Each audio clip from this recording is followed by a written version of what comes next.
Buongiorno e benvenuti a questa nuova puntata di Sicilia 24 Focus. Non sono incidenti, sono omicidi. Con questo striscione, che è anche una sorta di motto, di slogan, oggi i sindacati hanno dato il via ad una grande mobilitazione per chiedere più sicurezza sui posti di lavoro. Ci sono state assemblee nei grandi cantieri, nelle aziende sequestrate, nelle cementerie, nelle cave, in tutto l'indotto del settore, nel modo più capillare. Nessuno escluso. Si tratta di una battaglia di civiltà, di umanità di fronte ad una strage. Sono 94 le vittime nel 2025 e 13 dall'inizio dell'anno. Parliamo soltanto della Sicilia. Una strage che crea rabbia e indignazione, ma poi all'indomani del nuovo incidente, ma poi tutto torna come prima. C'è chi ha coniato un nuovo termine preso un po' a prestito dalla violenza di genere, parla di operaicidio, proprio a significare la continuità e l'imponenza del fenomeno. Parleremo, prendendo spunto dalle ultime due vittime di un cantiere a Palermo, con i nostri ospiti che vi presento subito. Allora, abbiamo in collegamento Bruno Giordano, magistrato di Cassazione e ex direttore dell'Ispettorato Nazionale del Lavoro. Benvenuto. Buongiorno, grazie a voi. Poi abbiamo Piero Ceraulo, segretario della filia CGIL di Palermo. Benvenuto anche a lei. Buonasera a tutti e a tutti i telespettatori. E Datan Di Dio, segretario della Filca Cisle di Ragusa e Siracusa. Buonasera a tutti. Allora, partiamo dalla cronaca. Venerdì 2 operai hanno perso la vita in un cantiere in via Marturano a Palermo. Erano due lavoratori stranieri, di origine straniera, un rumeno, Daniluk, di 50 anni, e un tunisino, Najal, di 41. Quest'ultimo aveva una laurea in agraria, morti cadendo da una gru dopo che il braccio si è piegato mentre lavoravano al 10° piano. La procura ha aperto un'inchiesta per omicidio colposo, iscrivendo nel registro degli indagati il titolare della ditta, il committente delle opere edili, proprietario dell'appartamento dove era in corso l'intervento. Oggi l'autopsia. Allora, comincio con Piero Ceraulo, che è stato tra l'altro più volte sul posto. C'è una indagine in corso, lo dicevamo, che deve approfondire due aspetti: uno amministrativo, cioè capire i tipi di contratto che legavano questi operai, l'altro le cause in senso stretto dell'incidente. C'è ancora un punto un po' oscuro: questi due operai erano in nero oppure no? Perché non risultano iscritti, ma i familiari dell'operaio di origine rumena dicono no, lui era regolarmente assunto. A voi cosa risulta da questo punto di vista? Beh, purtroppo l'immagine che ci si è presentata venerdì è stata terrificante, perché continua a consegnarci uno spaccato nel quale, l'organizzazione dei cantieri che si aprono in città purtroppo sono organizzati con poco criterio, con devo dire scarsa anche capacità organizzativa, perché vedere quella scena in cui il mezzo posizionato a una distanza veramente eccessiva rispetto all'intervento che poi si sarebbe dovuto fare sul nono piano, nel sottobalcone dell'appartamento del proprietario, che credo avesse la necessità ovviamente di mettere in sicurezza il proprio appartamento, però dall'altra parte probabilmente, se si guardano ad aspetti anche di carattere economico, c'è sempre questa propensione, come dire, al risparmio e quindi ad organizzarsi. Io ho detto più volte com'è possibile che una gru di questa dimensione, da più di una settimana, posizionata in un tratto di strada che è un incrocio con una strada conosciutissima, che è la via Ammiraglio Rizzo, nessuno avesse sollevato alcunché, anche in termini di autorizzazioni legate, per dire, al suolo pubblico. E quindi anche qua l'appello al comune di Palermo, che rilascia per esempio le Ceraulo, spieghiamo anche a chi non è di Palermo che qui siamo in una zona assolutamente centrale della città, non siamo in periferia, lontano. Esatto. Sì, come dicevo poc'anzi, appunto siamo in una via centrale della città, alle falde di Monte Pellegrino, quindi comunque una zona trafficata, con molta presenza di tante lavoratrici e tanti lavoratori. Ma aggiungo che rispetto, ripeto, alla dimensione organizzativa del cantiere si aggiunge anche il fatto che, appena appresi anche i nomi dei lavoratori, noi abbiamo fatto un'analisi all'interno del sistema dell'edilizia, che come organizzazioni sindacali insieme alle parti datoriali governiamo insieme, quindi sono le casse edili, sia industriali che artigiane, dove lì obbligatoriamente chi ha un contratto edile applicato deve risultare attraverso un censimento, cioè funziona che io impresa mi aggiudico il lavoro, comunico all'ente bilaterale l'avvio e l'apertura del cantiere e contestualmente comunico chi sono i lavoratori interessati a quel tipo di intervento. Anche perché ricordiamo che la Cassa Edili rilasciano il DURC, che è il documento unico di regolarità contributiva. Qui non c'era niente di tutto questo, è così? Noi non abbiamo visto alcuna traccia, e anche facendo un'indagine rispetto all'azienda coinvolta, l'unica traccia vista in Cassa Edile è stata una denuncia del 2016. Tra l'altro, scusami, voglio aggiungere questo dettaglio: la Ediltech, che è l'azienda appunto coinvolta, pare, da quello che io ho letto sui giornali, che non comunicava l'apertura di un cantiere, non soltanto questo cantiere, ma addirittura dal 2016, neanche dopo il Covid, quando c'è stato un boom di ristrutturazioni, il nome compare nella dichiarazione di un'apertura di cantiere, quindi diciamo... Esatto, andava queste avanti sono da molto informazioni tempo. che noi abbiamo come ente bilaterale delle costruzioni, quindi ripeto, abbiamo immediatamente avviato questa prima ricerca. Io ovviamente non entro nel tecnicismo in cui, se i lavoratori erano regolari, sicuramente avevano un contratto, però sicuramente non era quello dell'edilizia. E per quello che l'intervento che noi abbiamo constatato, per noi è lavoro edile. E perché noi vogliamo rivendicare anche questo? Perché tipologie di lavorazione, io ho sempre detto che non tutti i lavori sono uguali, quindi se io faccio il muratore, il carpentiere o faccio un lavoro in quota, se ho un contratto applicato che è coerente con il tipo di attività che svolgo, noi nel settore dell'edilizia abbiamo da anni, come dire, rafforzato quello che è il sistema della formazione del settore, e quindi chi lavora in quota deve svolgere una formazione adeguata che lo mette, come dire, anche nelle condizioni di poter svolgere i lavori in sicurezza. Allora, su questo ora ci torniamo. Quello che emerge, come dire, vengono meno un po' Non una c'è serie niente. di cose, quindi quando correttamente anche noi abbiamo assimilato il termine, il neologismo operaicidio, lo rivendico con forza, perché dietro queste morti ci sono delle responsabilità. Non si parla più di morti bianche, non si parla più di incidenti così del fato. Qui dietro c'è una condizione che si è ormai incancrenita, consolidata, per cui i cantieri privati, magari quelli con una dimensione economica anche diciamo ridotta, possono essere eseguiti in barba a tutte le norme e tutte le regole.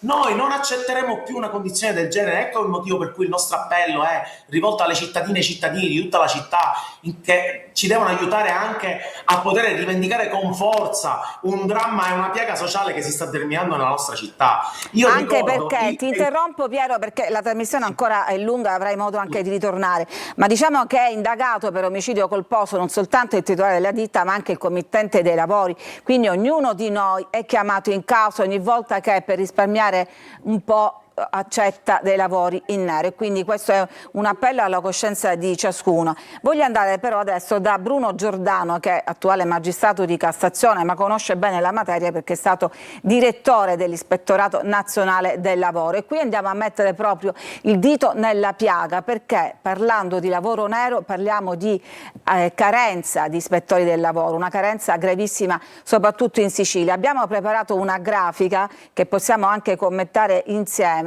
Vediamo, in Sicilia ci sono oltre 1,5 milioni di lavoratori, dovrebbero esserci 300 ispettori del lavoro in base a delle direttive europee, effettivi ce ne sono soltanto 63 e forse i dati reali sono ancora più bassi. Bruno Giordano.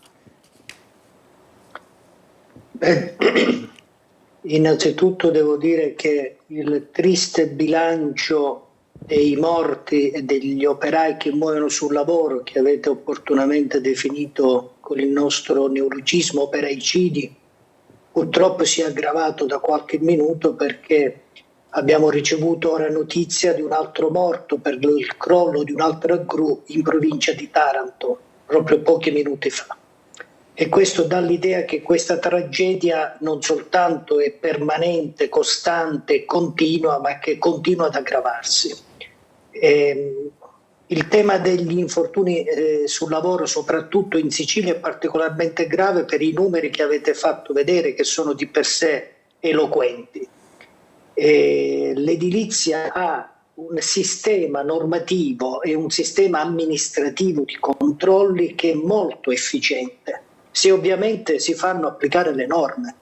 Ma se non si fanno applicare perché non ci sono ispezioni, non ci sono controlli, è facile eludere le norme, è facile disapplicarle e quindi poi cagionare le tragedie di cui stiamo parlando. Purtroppo noi 2 anni fa abbiamo avuto in Sicilia una bruttissima lezione, la strage di Casteldaccia con 5 morti, ma questo non ha insegnato nulla. Tra l'altro lì il committente di questo. Il committente attraverso una pubblico, serie di appunto era un ente pubblico, ancora più grave quindi.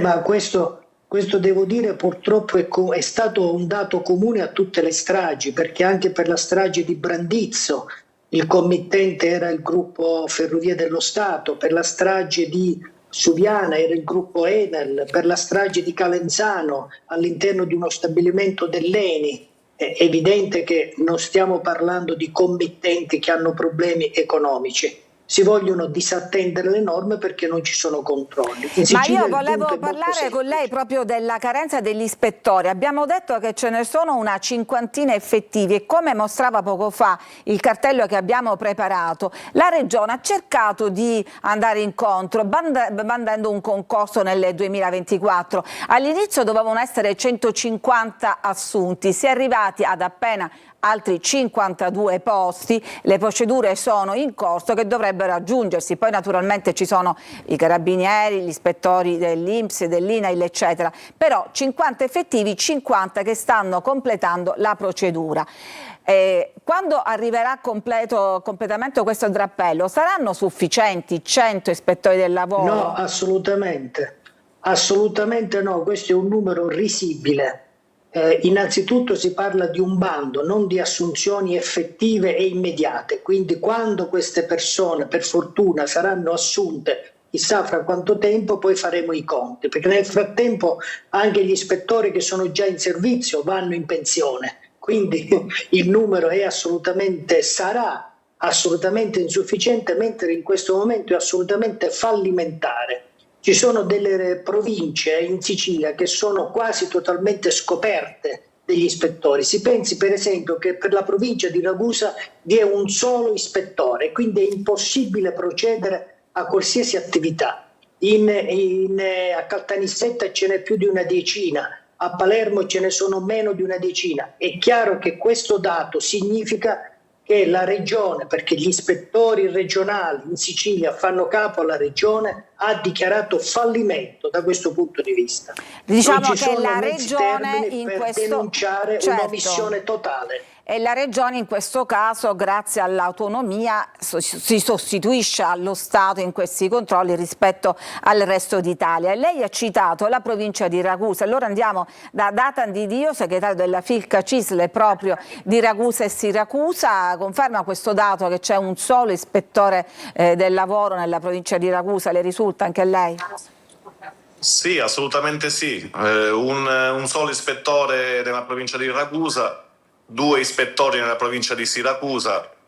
Diciamo che i numeri parlano chiaro e servono per dare il quadro della situazione. Sono numeri spaventosi, sono numeri inaccettabili ed è inevitabile che in queste condizioni ci troviamo di fronte a numeri allarmanti per quanto riguarda gli incidenti sui luoghi di lavoro.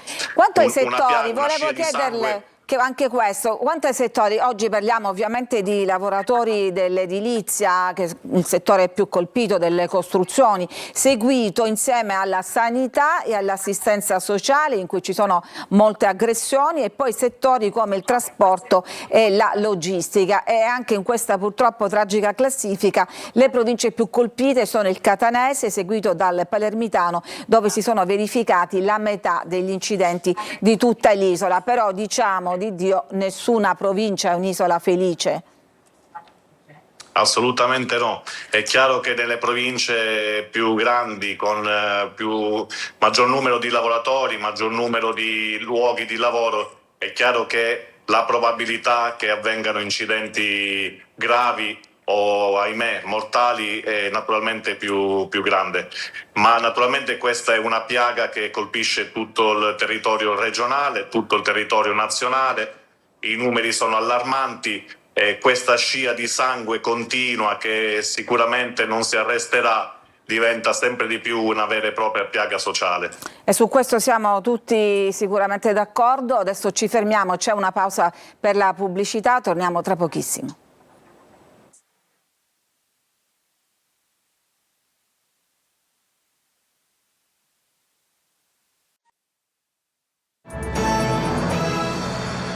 Ed eccoci di nuovo in studio, parliamo di questa strage continua sul lavoro a partire dalle 2 vittime di Palermo, 2 operai, un rumeno e un tunisino. Dietro sondaggi, statistiche eccetera ci sono delle vite come quella appunto di questo tunisino che si chiamava Najal, aveva 41 anni, una laurea in agraria, pensate, ma accettava anche lavori manuali per mantenere le sue 2 figlie piccoline.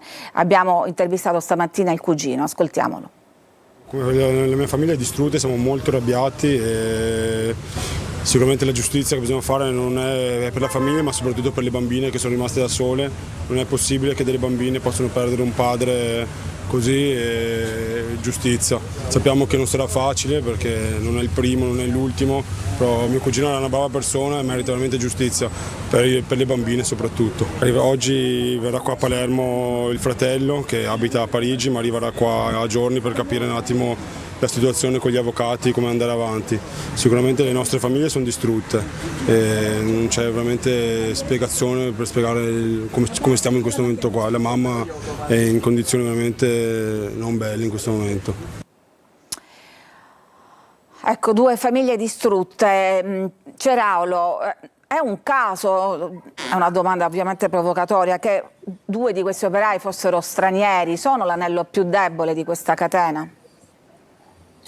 Ma io direi sì, ma allo stesso tempo è la condizione che è dettata da un contesto sociale che è disarmante, cioè purtroppo non solo lavoratori migranti, ma lavoratori italiani sono costretti a sottostare ad alcune dinamiche all'interno dei luoghi di lavoro, per bisogno, per necessità, perché appunto bisogna riuscire anche a traguardare delle economie per soddisfare appunto le proprie famiglie, e quindi spesso si accetta una condizione di precarietà e di sottoinquadramento che poi sfocia anche ad infortuni di questa natura. Quindi ma quanto guadagnano questi lavoratori italiani o stranieri? Quant'è una paga giornaliera?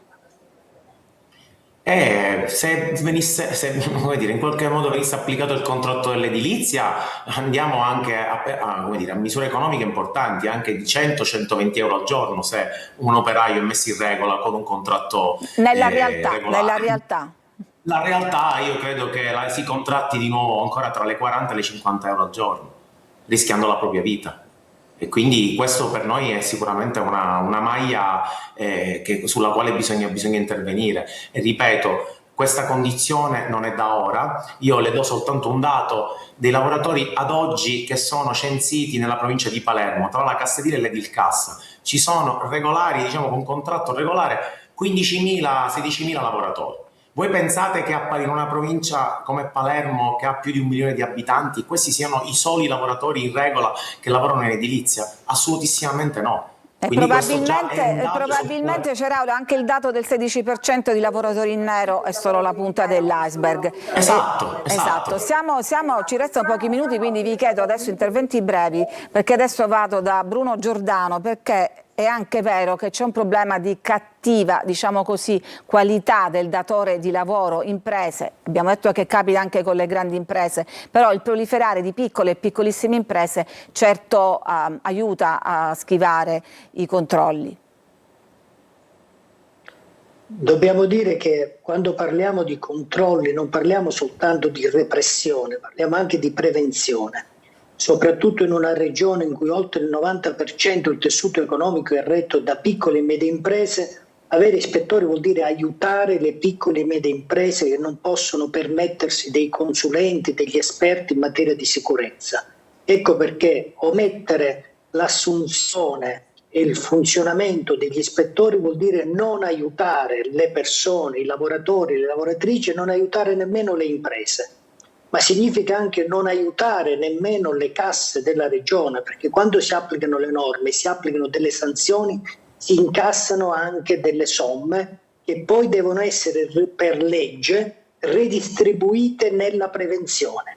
Quindi il non fare ispezioni, omettere le ispezioni vuol dire far saltare tutta una catena di prevenzione, soprattutto quando c'è un lavoro nero diffuso, perché il lavoro nero è per definizione un lavoro insicuro e come tale ferisce e uccide, ma come abbiamo visto nell'intervista non soltanto chi lavora, ma ferisce e uccide anche i familiari, le vittime, il futuro degli orfani del lavoro, di cui nessuno parla male, e questo dovrebbe porre un grosso problema di coscienza a chi in Sicilia da decenni non ha assunto ispettori.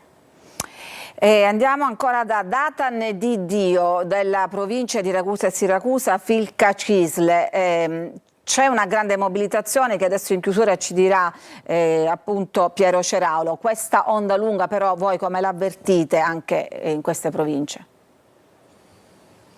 Beh, è chiaro che il tema è sentito in qualunque territorio. Noi naturalmente esprimiamo la nostra assoluta vicinanza nei confronti dei familiari delle vittime, dei colleghi delle vittime. Noi da parte nostra continueremo, come abbiamo sempre fatto, continueremo a fare tutto quello che è nelle nostre possibilità per sensibilizzare tutte le parti coinvolte al mondo del lavoro, al mondo delle imprese. Incalzeremo, come abbiamo sempre fatto, le istituzioni affinché si attivano maggiori controlli, affinché si sensibilizzano le aziende, le imprese sane ad investire sempre più nella formazione e nella sicurezza. Ecco, questo è un altro tema importantissimo, quello della formazione. Grazie Datan Di Dio. Voglio salutare Bruno Giordano perché so che adesso ha un'altra video call. Un commento in chiusura? Sicuramente ringrazio innanzitutto sia Di Dio che Ceraulo, perché sono persone che si sono impegnate in questi anni tantissimo su questo, come anche altri sindacalisti.